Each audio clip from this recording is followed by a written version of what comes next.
Hello and welcome to a new episode on critical coffee considerations with me, Francis Peck.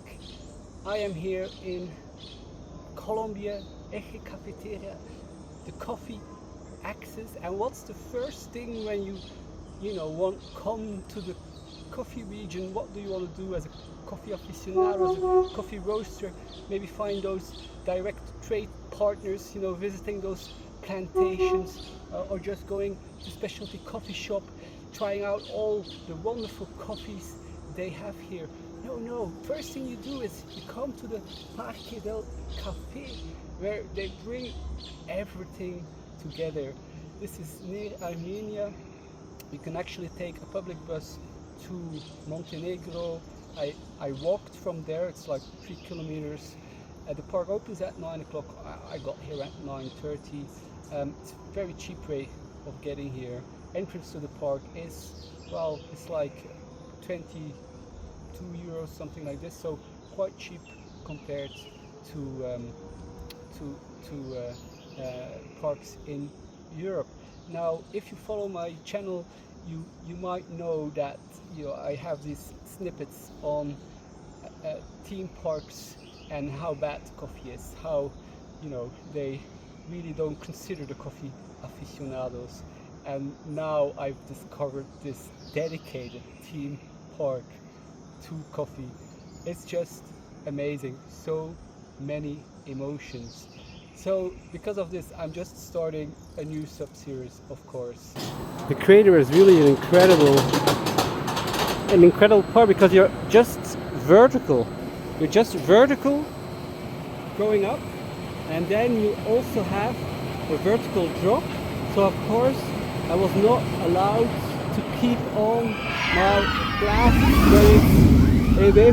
It's quite a ride. It's just quite a ride. Wow. I mean, who would have thought I would get all these experience here in Parque del Café next to the coffee that I haven't even tasted yet. It's just incredible. Today really was so many emotions. I started with the adrenaline and doing all the rides. There was so many fun rides. I started with the splash. First ride of the day is going to be the splash, because it seems like it's going to, at least the weather report says it was going to rain the whole day, so might as well get wet early. But the fun thing is, this is the mini splash for the kids. The people screaming up there, that's on the big splash. That's where I'm headed now. As far as a splash, it's a simple contraption basically with just 2 falls, but it did get me totally wet, so I'll be got me quite wet. And then the bumper boats, that was amazing. It's like these speedboat motors on there. Never had a similar experience in any other park, and I haven't even tasted one single drop of coffee at that point. It was just that there was people, of course, but there were no queues. So given that I only paid 20 euros, I didn't have to wait in any queues. Just amazing. I could do all these roller coasters. There was the crater that goes vertically up and then a vertical drop. So the only thing was, I had to keep removing my eyeglasses. They were worried. At that one it would have actually fallen down. Then they had this other kind of monorail roller coaster where you're hanging below, a very nice one. Then they have this kind of more traditional looking. So this roller coaster, one of the longest in South America, it's no vertical drops or excitement like that. The excitement is more from the scenery. You're just really passing through a lot of Coffea arabica trees. Now the thing was, I had to put off my glasses, although it wasn't really that, I would have lost them if I kept them on. So I did kind of miss out on just enjoying. I saw them, I could recognize, like, wow, they're passing through all the coffee trees, but I couldn't get them very sharp. But still, a very exciting roller coaster. So now I did all 3 of the main roller coasters here in Parque del Café, and I must say, it's just a great adventure. And I haven't even gotten to tasting the coffee, so who knows what's awaiting me still.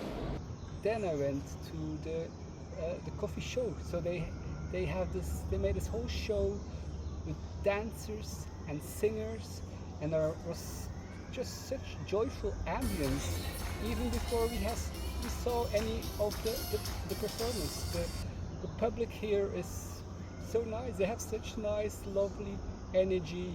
They were dancing as we were waiting for the show to begin, and it shared on the story of how. Ladies and gentlemen, enjoy a magical tour through time and space around the world of coffee, Colombian coffee. Some say that it came via Venezuela, others that it came by Central America.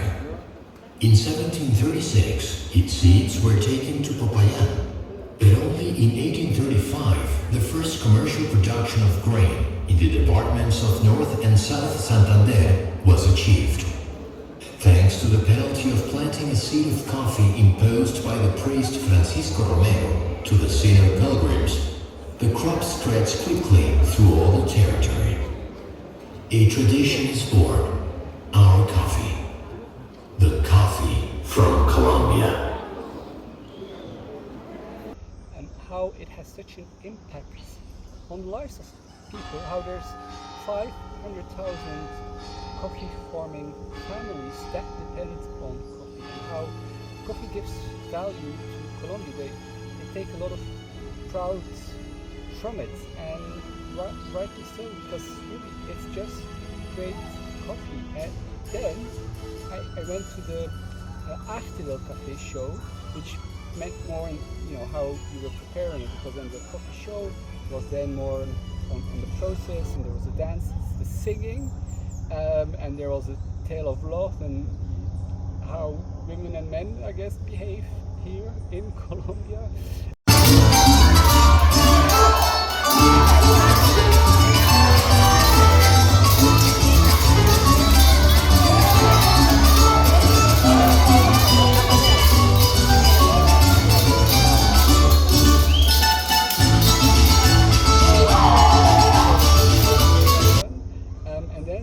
Arte del Café was really on the history also of preparing all the different ways that you can prepare coffee, more than 140 in the whole world. So they actually prepared with different methods. The traditional method here, which was of course, because coffee has been growing here since so many centuries, but the first method was just using a sock, something like that. And so that's actually still the traditional methods. And then they went of course to the mocha, and they also made the siphon method, which I had never tasted. So during the whole process they actually, each time they prepared 2 cups, and then they would give it to some audience members, and I missed out. And especially with the siphon, I was like, wow, okay, I get a chance here to check that off the bucket list of methods, of coffee methods. And so I went to them directly after the show and like, could I have a taste? And they were nice enough to still, they didn't throw it away, they were just having this cup, so they poured me out a cup, and it was my first cup of coffee here in Parque del Café, and it was very nice. I mean, it's all coffee. Ideal temperature should be 90 degrees, and with the siphon method, which pushes the water that's basically boiling up, I would think the water is hotter. And when I was first sipping it, it was still quite hot. It really had nice blueberry taste that I picked up in it. So really, already a great experience. And I still had to do the museum. So they have this whole museum about the history. Very nice holograms to see how a coffee plant is growing.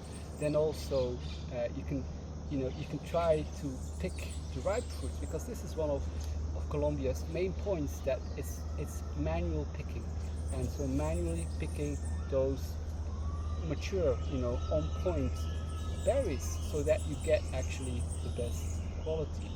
And then in the museum, the final stage is getting a sensory lesson, which was just a very nice experience, where I also had time to discuss how we're working on this in my botanic garden, where we also do sensory workshops, albeit not this well organized.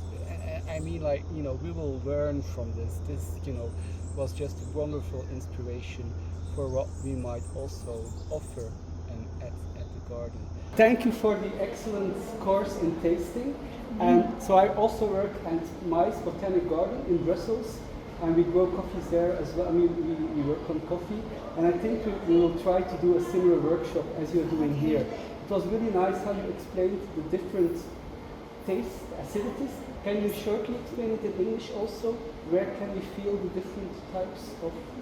Okay, so the citric acidity is the most common of one. It is found in fruits such as lemon and oranges, and this acidity remains in the sides of the tongue. In the malic acidity, right here, we can find that this acidity doesn't remain on the sides of the tongue. It is found in fruits such as green apples, green grapes, and kiwi. And the tartaric acidity leaves a stain in the mouth. This is similar that we can find when we have a cup of wine. Wine, yes. It's very interesting yes. because it leaves a stain in Yes. the mouth. And the bitter, of course, the dark chocolate, there's nothing special about it. Yes, It's very that goes pleasant. very well with the coffee. That was Yes. also nice to actually first have the chocolate Yes. and then see how the taste is evolving. It's very interesting to have these combinations. Yeah. So thank you for the excellent Colombian coffees and for the very nice workshop. It was simply amazing. Come to Colombia, come and visit Parque del Café. Thanks for watching this episode and hope to see you on the next one.